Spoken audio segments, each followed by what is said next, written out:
Japanese punk rock band left homeless by last year's earthquake and tsunami is blasting the slow cleanup near the Fukushima nuclear plant. They say they are among thousands forgotten by the Japanese government and the world. Cheng La takes us in depth.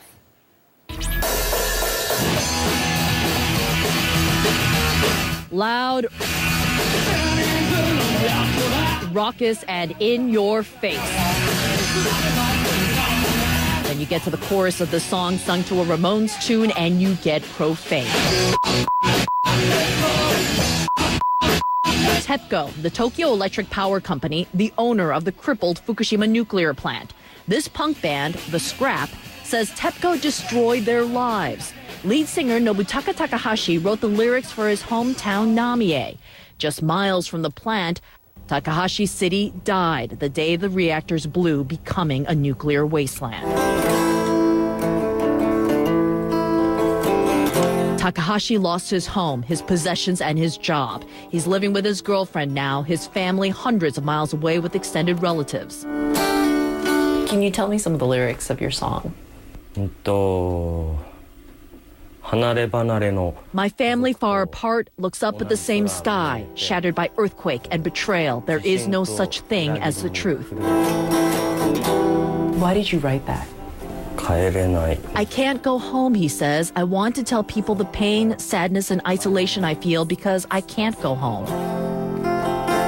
There's an extraordinary amount of public rage about this, the exclusion zone. This is the beginning of the 12.4-mile, 20-kilometer radius around the Fukushima nuclear plant, where 70,000 residents have been evacuated out of this area and have not been able to return home.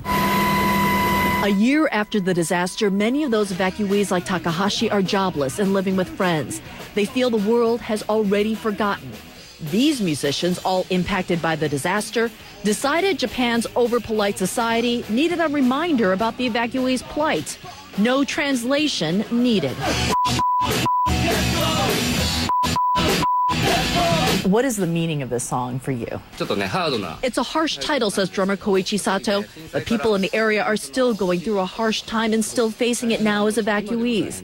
He adds, TEPCO needs to care more about the residents' health. TEPCO says it's made progress on the plant, now in a cold shutdown and a massive decontamination underway. But nuclear experts believe it may be decades, if ever, before evacuees can safely return home. This band doesn't have illusions one song will make a difference. But for the 2 minutes they scream here, it's some relief that they can't get as evacuees of a nuclear disaster. Kyung La, CNN, Koriyama, Japan. Sailor becomes the first ever to sail around the world on a solar-powered boat. We're going to tell you about the amazing record-breaking trip.